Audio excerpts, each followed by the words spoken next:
Hey Amber, how's it going? It's good. How are you? I'm pretty good. Cool. Uh, I had kickboxing training on Friday, so I'm a little sore, but I'd imagine you're probably a lot worse. Yeah, I trained. I've got conditioning. I'm going to do some conditioning later, but it's been pretty much like my off day today. And then I Mhm. trained yesterday, Friday, Thursday, Wednesday, Tuesday, Monday. Yeah. How does it feel being, less than 2 weeks out now from the card?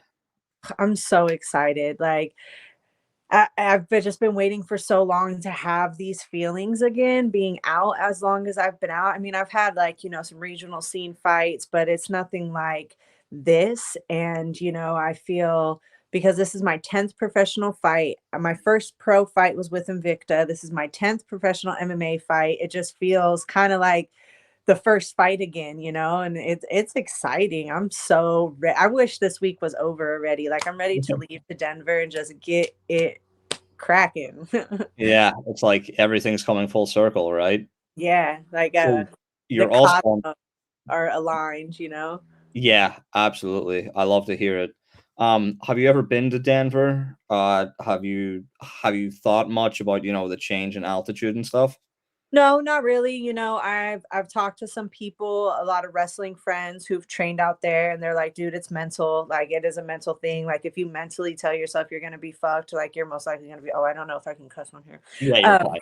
like, like if you tell yourself you're mentally fucked, like you're gonna be fucked. But I do train in Vegas, which Mhm. is like 2,000 feet up, and the extreme heat, which like whatever I've read about it, like is kind of similar training in heat and altitude. Yeah, So, and I mean, I'm ready, man. I'm in the best shape of my life. I quit smoking weed for this fight. Like, my lungs are in the best shape they could possibly be in. Like, I'm ready, like altitude or not, like it's happening. So let's go. I'm glad to hear it. You sound pretty pumped. Uh, you've obviously, as you mentioned, you started your career at Invicta, and then, you went to Bellator, and you kind of got fed to some pretty serious competition that were, as you said, this is only your 10th professional fight, and Blancow has pretty much only lost to Chris Cyborg since, and has like 30 pro fights. Yeah. And I personally thought that some of the matchmaking was a little um aggressive, shall Yeah. we say. And those four fights you had in Bellator were like pretty back to back. They were pretty much all within, was it 15 months you'd four fights. Yep, yep. I That was the most active that year Mhm. before like COVID and all that happened than I'd ever been active in my entire career. But that's the name of the game, right? Like that's what happens when you grow up in the sport. Like I started with Invicta, went straight to Bellator. I didn't really have any time on the regional scene. I had no idea what that was like. And yeah, we were talking big things and the lights were a little bright at the moment. So, I ended up paying for it, but all those fights and Bellator made me much better, like as a person, as a fighter, as a woman, as an athlete. Like I changed my entire camp. I changed my well, obviously I'm still at the same gym, but like even our gyms got new coaches. So honestly, like I think everything happens for a reason, and like that was what was supposed to happen for me. Yeah, absolutely. Any failure is always, it's only a failure if you fail to learn from it. Um, Absolutely. you mentioned your gym because you're at Combat Sports Academy, right? And Yeah. there's a few big names in there. Matt Schnell is fighting next week, right? Yeah. At UFC Long Island, and Yeah. then Jessica Rose Clark obviously Of had course. a pretty bad. My Uh, best friend. yeah, how's she doing? She's great. She's doing great. She's just ready for the road of recovery. Like again, it's the name of the game. We know what we put ourselves like we know the risks, we know the rewards, and it's all love, man. It's for just love for the sport, love for what we do. And she's a G, so she'll be back like better than ever. Yeah, absolutely. Love the game, love the sport. And I love to hear it. Sounds like you're pretty pumped up. Everybody is actually pretty pumped for this card. I can't wait for it personally. I It's think it's a great Invicta card from start to bottom, like Autumn's kicking it off, I'm next, and the main event with that 135 belt, like, I think it's a great card, and I'm really excited to be on it. Absolutely. It really is stacked pretty much from top to bottom. Um so yeah, it being Invicta, the open scoring, correct me if I'm wrong, they weren't using open scoring when you were last fighting for the promotion, correct? Nuh-uh. I don't. Is it the promotion or the city? Because someone told me that it was Denver using the open scoring, but I mean, honestly, it's like, what are you gonna do? Like it is what it is. Like it's not us as fighters and coaches. We're like, man, this is bullshit. But then like people at home watching, they're like, oh, I love this. So it's like give the fans what they want, and us as athletes and coaches and whatever, we just have to make the adjustments, I guess. Yeah. I'm personally a big opponent of open scoring. I think it's a little bit too involved, and I like the thing about it is the whole argument is to try and hold the judges accountable, but Yeah. there's nothing in open scoring that prevents a judge from making a really bullshit call on a round and then still posting it anyway. The only Yeah. difference is we get to see it in real time. I Um, feel like it makes people feel better. Like, oh, the judges now have to do a good job, but they don't. Like the judges aren't fighters usually, like they're just employees for the organizations or the commission or whatever. Like, honestly, the things with judges needs to change a lot, way beyond open scoring. But that is literally like, us as fighters, we can't do nothing about that. That's the people upstairs, like the big people, like they're the ones that are going to have to make those kind of changes for us. No, absolutely. I completely agree. I've always been, a big proponent of judging reform, better education, more uh streamlined rules. And I personally think that having three teams of judges, one cage side and two in the back with like 12 monitors watching practically every angle of the fight. Yeah. It always trips me out that they don't give yeah, like old fighters or refs and stuff, but it always trips me out that like fighters or like people that do the sport like aren't like more equipped, or old fighters, like retired fighters, to be judges in these things, like people who know what to look for, what they're looking at, like, that are involved, not just some people who literally, like any job, read a manual, watch some videos, and like, all right, let me go do my job now, where it's like, these are people's livelihoods. Like, this is how we eat, this is how we get paid. And sometimes, man, it's so hard to watch a fighter get screwed over by the judges, because at home you're like, oh, like, why? Like, oh my God, but don't leave it in the hands of the judges, I guess. There it is. That's to me, that's my de facto, that's my bottom line on it, is just don't leave it in the hands of the judges. Yeah. But I completely 100% agree with what you're saying about, the judges not having any real experience. I trained karate and jujitsu when I was younger, and I'm getting back into it now, now that I've graduated college. But, like, it's one thing to say that, oh, they had their opponent in a body triangle and had their back for like 3 minutes and didn't sink in a rear naked choke, or, didn't land much Yeah. ground and pound. But like being stuck in a body triangle for 3 minutes is not fun. That's No. And that's like total domination. Like, and to not see it at anything other than that is like, dude, this is total domination right here. Like, what are you guys watching? Or like you go to some states or some commissions and they don't even count grappling at all. Like they don't even see it. They're just watching punches. But it's like, wait a second, this is MMA. This is not boxing. This is not Muay Thai. This is MMA. Like you have to account for all of it. Yeah, absolutely. That's one of the reasons as well that I firmly, firmly believe that the letter of the law, so to speak, of the unified rules needs some pretty serious reform. For Bellator's last big card, I don't know if you saw it. They actually published on their socials, the manuscript of what they had presented the judges and the coaches and the fighters, and it's very, very explicitly that, just as you said, dominance and, aiming to end the fight had Yeah. to be scored at the very top. Yeah, I didn't see that, but good on them, like good on any promotion or any person or anybody like involved trying to make it more fair or not even fair, just a better communicating between judges and what's happening, like they just need to be either educated a little bit more, or maybe judges should be required to do some kind of martial arts, like do some kind of jujitsu, like be more involved. Like it's not just a job. Like this is a lot. It's very like intricate. There's a lot of stuff happening at one time. And if three people isn't enough to watch it, like you said, add more. You go to a jujitsu match, like a black belt match, they've got a judge here, a judge here, judge here, judge here, and the ref, so like all 360, you got people watching. And I think that that probably wouldn't hurt in MMA either if they had more people, more eyes on what's happening. Yeah, absolutely.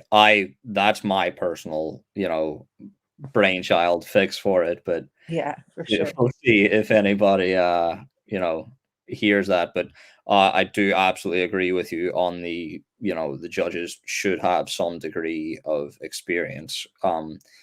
I've heard people throwing around that in opposition to that and having, retired fighters and stuff is that it is a kind of small community. It's hard to find somebody that isn't biased, but that doesn't, Yeah, it's not as if, you go into most jujitsu gyms and they're going to have like hard biases for other certain teams. yeah, Uh, I think you're 100% right. Having the judges and the referees, especially having some form of martial arts training, is absolutely imperative moving forward.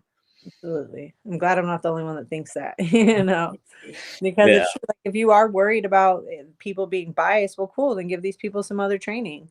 Like tell them, like, hey, they've got 6 weeks to get ready. You've got 6 weeks to get ready. Like this is the fight card going on, or like these people like like a Joe Rogan, or like people that train but like aren't fighters, but are so knowledgeable about what's Mhm. happening. Like put those people there. Take some of these commentators out and put them in a judging position, because honestly, you listen to some people like a Joe Rogan, you're like, man, like he knows what he's talking about. Like good. I mean, he's biased to jujitsu, like you Oh, grapple, he loves it. yeah. But like it's true, like there are more people in the world that know what they're talking about. Yeah, than the same 9 judges you see week in, week out. Like literally every time. Yeah. So, I was talking to Autumn actually on Friday, and she brought up, how different it is with Invicta, and, they take care of everything. How do you feel? Is there much difference between the promotions, or? Yeah, I think so. I think so. I think because Invicta, that like, like there's like what, 8 fights on a card, Mhm, I think that they have the opportunity and the ability to be a little bit more hands-on, a little bit more of like, let's help, let's take care of this. They are big on also promoting us women. They want to see our faces out there, like, with these podcasts and interviews, like they set these up, they want to see the success in us. And just as much as they're a growing promotion, we're growing fighters and we all grow together. I love Invicta. I've always loved Invicta. It's where I started. And when I did end up going over to the other promotion, it was more of just like a financial thing. mhm. I probably took that leap a little too soon. I could have hung out a little bit longer, but you live, you learn, and I can say that Invicta is home, and Invicta is a great promotion. Shannon takes care of us, and yeah, I don't have any complaints. Yeah, Shannon sounds amazing. Autumn mentioned her as well, Yeah. and, sounds like having, the smaller, more compact cards allows that little bit of personal touch that, you know, just makes it better as an athlete for that promotion, to feel at home, as you Mhm. said. Absolutely. Have you ever had any, special requests for them for like, No, any? No. no. Shannon's cool with me though, like she's giving me a second chance. to be back on the promotion. Like I've had some like fiery weigh-ins, you know, where Shannon's had to step in a little bit. Like mine and Megan's weigh-in was a little fiery. Mhm. But other than that, like Shannon's always been dope and like just super accountable, like accommodating, not accountable, but accommodating to everything we need. Like they really don't leave any stones unturned to the points where we need to ask for special kind of like requests or anything like that. Like they have everything taken care of. Yeah, that's fantastic to hear. I'm really glad that they're, taking care of their athletes properly. For sure. Um, so I gotta ask, once the fight's over, do you have any like post-fight meals planned, or just to kind of break the diet? I'm gonna eat whatever I'm gonna eat everything. Okay, I'm gonna eat everything. This is the first fight. So, you know, with the COVID break is what I'm Mhm, calling it. I had got a lot of time to fix my body, to fix my mental. I was pretty small for the 45 division when I was in mhm. Bellator. Like if you watch the Arlene Blencow fight, when she picks me up, they're like, that's a 165-pound woman being picked up. I weighed 146 and a half pounds when I walked into that cage. Like, I was small, you know, so this is the first fight where I've had to bring a nutrition on, you know, Tyler, he's my nutritionist. I had to bring a nutritionist on. I've really had to watch what I eat and cut down. I'm not eating to keep weight on, which is usually Mhm. what would happen. Like, I'm actually having to be a professional. So, as soon as I ain't got to worry about that, give me a Coca-Cola, eat a slice of pizza for Feely. You know, Feely's my dog. So we're gonna Mhm. have some pizza. We're gonna eat some chicken wings. Like I want a Snickers. Just like load me up. Don't let my coach hear that though, because he was like, "You're never gonna eat an M&M or a Snickers again." I'm like, Okay." Yeah, sure. Yeah. Well, Bye. you ain't gonna be there all the time. Like I'm gonna eat something Yeah, a seafood diet. You seafood and you eat it. for sure. Yeah. So, one of my, first experiences with uh female mixed martial arts was actually my very first jiu-jitsu class. I was 10 or 11, and it was a girl from my class that had actually, encouraged me and said, come on, Jimmy, give it a go. It's fun. And we were doing, some light grappling, and it's my first class, and she throws up a flying armbar just out of nowhere, and I go from like, grappling with her to being on the ground, facing the ceiling, looking around like what just happened. And I've tried a few flying arm bars since then, but I don't really have the build for it. I'm much more of a you know, uh head and arm triangle kind of guy. Do you have any particular favorite, submissions or take on the I tried a flying armbar, and when I was a blue belt in competition, never tried that again because I went up and down, and I'm 6 foot tall, so going up and down is hurts, like, bad. yeah, Um, absolutely. I've been working on my choke game, so it's Mhm, something that I really didn't have a lot of, and my coach Gilbert Melendez and Adam Piccolotti have really been helping me. Because you know, not only do I train at CSA, but I train with El Nino Training Center as well, and I also train with Adam Piccolotti over at Raul Castillo's gym in Half Moon Bay.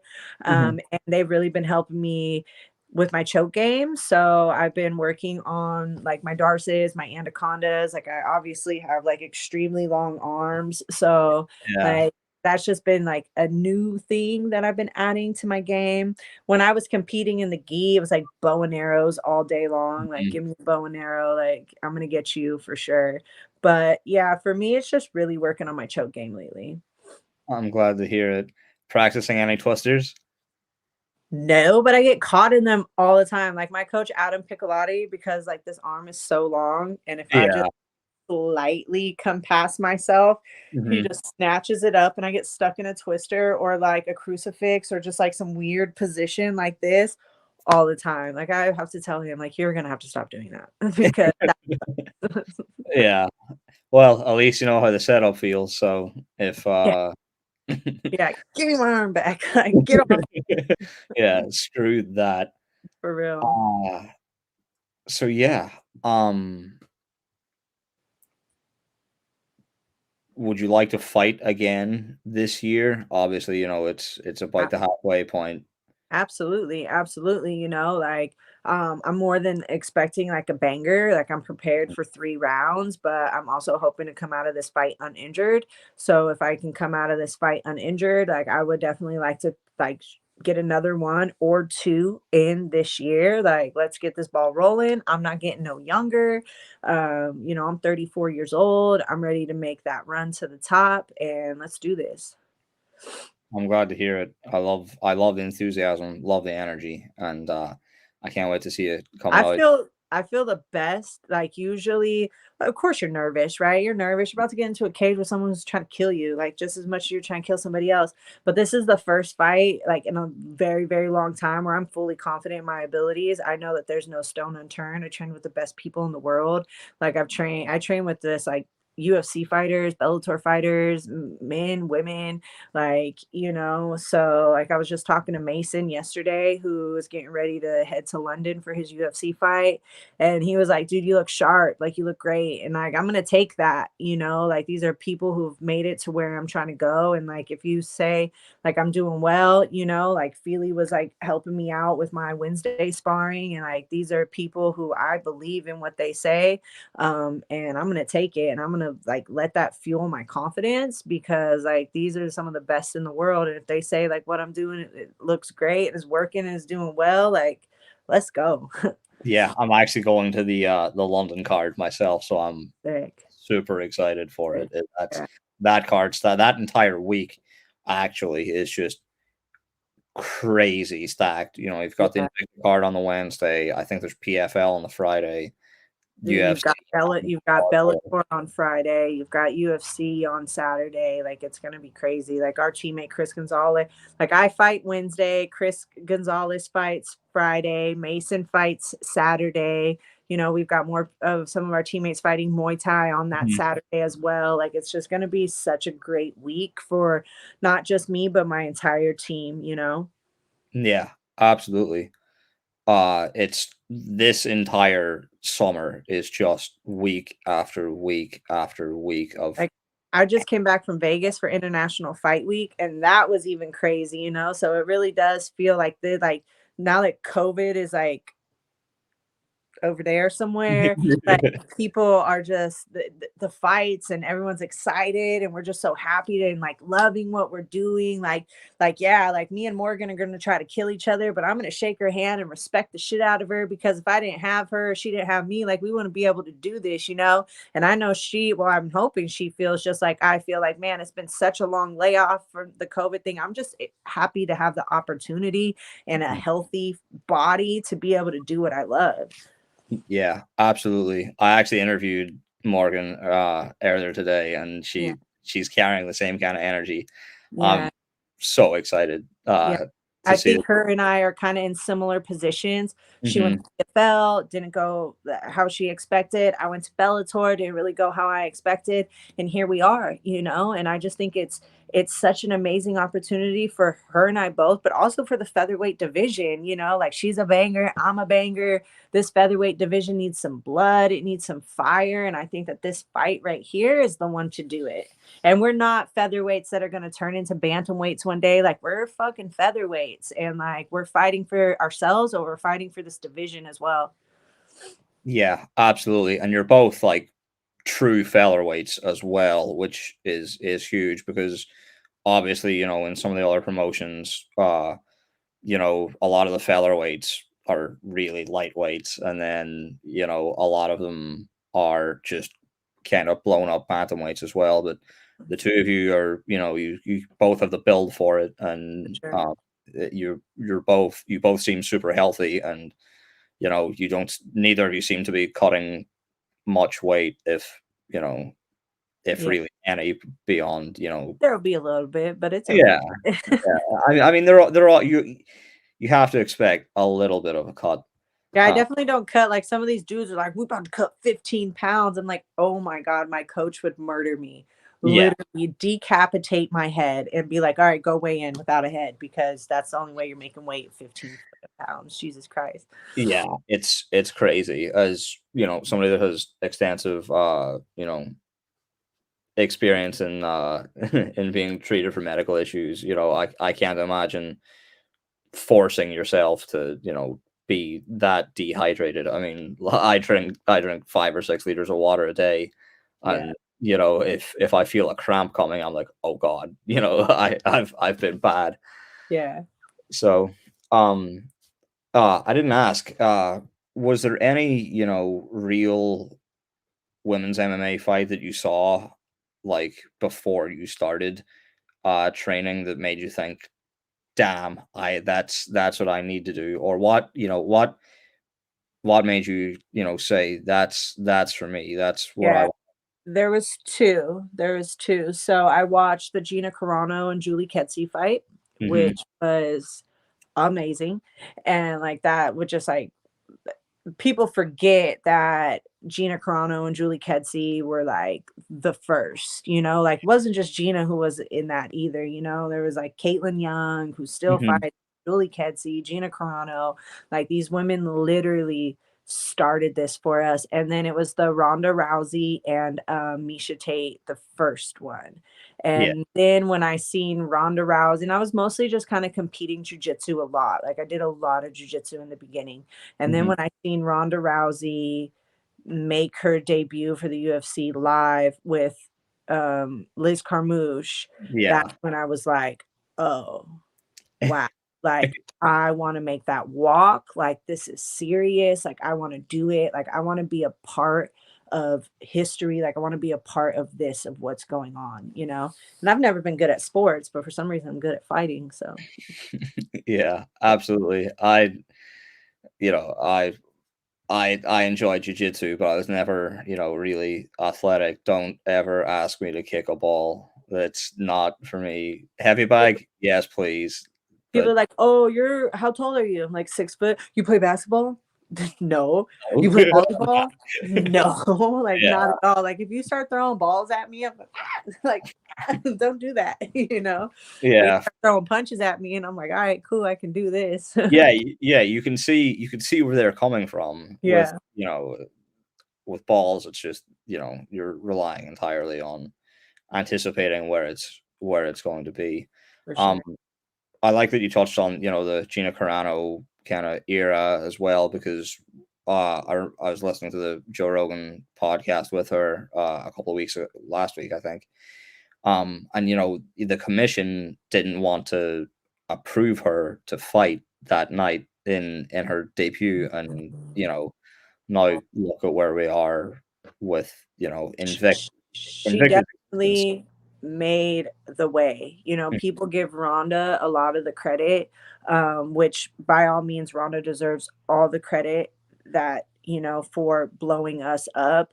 But there were some people who actually had to fight like the man to Yeah, get these fights going. Like even today, we're still not treated fairly. Like my coaches all the time, like, don't shell up too long as a woman, they'll stop this fight. You get cut like even a little bit, like they're gonna stop the fight, like mhm, so we still have some moves to make about like us being treated kind of fairly as everyone else. But there were some pioneers that started before us, like Gina Carano, who had to stand up for us, like, no, like, don't pull the woman card. Like, I'm gonna go out there and I'm gonna fucking fight, and I'm gonna fight better than these dudes, and your guys are gonna love what you see. yeah, absolutely. I'm absolutely buzzing with excitement for the card. I cannot wait. For sure. Um, this has been a pleasure, Amber, and I wish you all the luck Thank in you. the world, in your fight. So excited for this. Like it's been such a long time coming, and I can't help but to feel just excited to be able to do this again. Yeah, I can't wait to see you in there. Cool. Good luck and Thank you. Godspeed, Appreciate it. Thank you so much. of course.